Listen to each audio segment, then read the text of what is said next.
Hello दोस्तों, आज इस वीडियो में हम पढ़ेंगे पंचलाइट। जो आपके एग्जाम पॉइंट में ये कई बार ये हमेशा पूछा जाता है। ये जान लीजिए, विद्या को चेक कर लीजिएगा, ये हमेशा पूछा जाता है। तो ये पंचलाइट है, ये बहुत इंपॉर्टेंट है आपके एग्जाम पॉइंट के लिए। देखिए पंचलाइट कौन लिखा है और कौन किसने लिखा है, ये आपको बताते हैं, ठीक है। तो जैसे पंचलाइट लिखा है वो फरीश्वर नाथ रेणु जी ने लिखा है।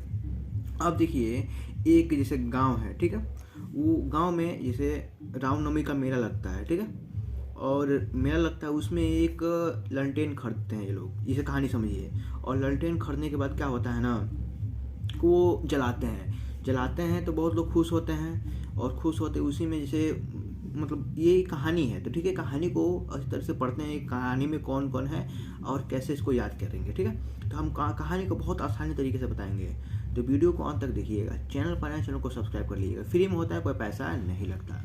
देखिए पंचलाइट आपको हेडिंग डालना है, एग्जाम में आएगा तो। और ये हेडिंग डालने के बाद देखिए यहाँ पे ऐसे लिखना है, रेणु जी, जैसे फरीश्वर नाथ रेणु जी की ये आंचलिक कहानी। देखिए आंचलिक कहानी का मतलब ये खुद का लिखा हुआ कहानी है, यहाँ तक लिखना है। और देखिए ये गांव है, ठीक है, देखिए एक बिहार का गांव है, पिछड़े वर्ग का गांव है, जैसे पिछड़े जाति के लोग वहाँ पर रहते हैं, ठीक है।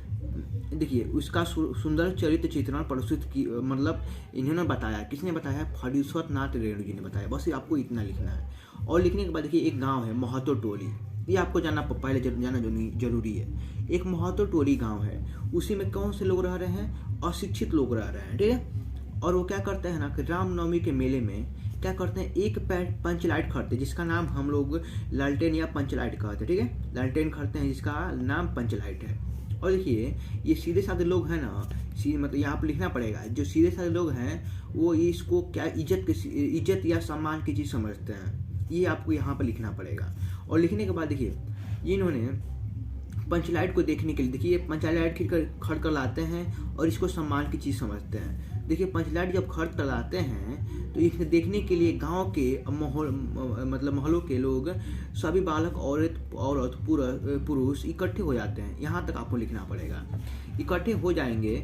देखिए मोहल्ला टोली में एक जैसे सरदार रहते हैं, ठीक है, वो अपनी पत्नी को आदेश देते हैं। देखिए इसमें जो पंचलाइट खरीद कर लाया जाता है तो उसमें एक सरदार रहते हैं इस गाँव में, वो अपनी पत्नी को आदेश देते हैं कि ये शुभ कार्य करने से पहले ना तुम क्या कर लो ना कि पूजा पाठ का सामान इकट्ठा कर लो, ये कहते हैं।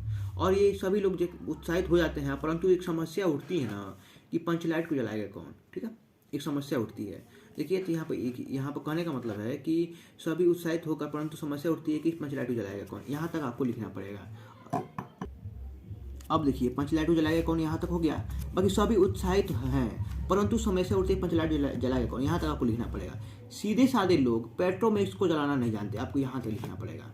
अब देखिए इस स्टोरी में एक गोधन रहता है, इसको अलग हेडिंग बनाकर लिखना पड़ेगा। इस स्टोरी में एक गोधन नामक लड़का रहता है जो मुनरी नामक एक युवती से प्रेम करता है, लड़की से प्रेम करता है, आपको इतना लिखना पड़ेगा, ठीक है।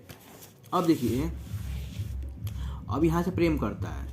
देखिए मुनरी की माँ है जो पंचों से ये गोधन की शिकायत की थी कि वह उसके जो घर के सामने जैसे फटीचर गाना नहीं, जैसे अश्लील गाना निकलता है, ठीक है, ये आपको इसे लिखना पड़ेगा कि वो गाना गा कर निकलता है। क्या करते ना कि जो समाज थी, जो पंच थी, उन्होंने अपने समाज से गोधन को निकाल दिया था, इतना आपको लिखना पड़ेगा। अब देखिए आगे मेन हेडिंग पढ़ते हैं।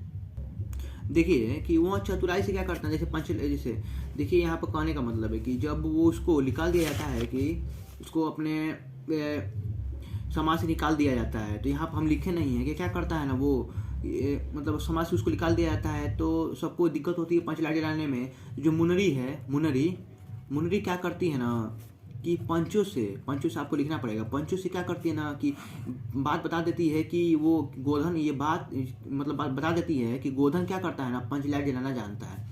तो वह चतुराई से यहाँ बात पंचों तक पहुँचा देती है कि गोधन पुनः क्या करता है ना, जाति में लेते हैं और वो पंचलाइट को जला देता है। मुनरी के माँ गुलरी प्रसन्न होकर गोधन को शाम को भोजन का निमंत्रण देती हैं, और पंचों भी अति उत्साहित होकर गोधन को कह देते हैं, देखिए कि तुम्हारा साथ खून माफ है, अब तुम गाओ रीमा का गाना।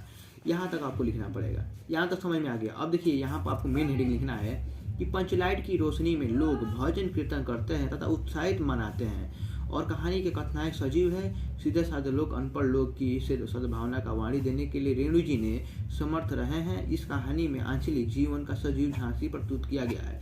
आपको इतना लिखना पड़ेगा, नंबर पाना है तो। ठीक है, तो वीडियो कैसा लगा नीचे कमेंट में बताइएगा।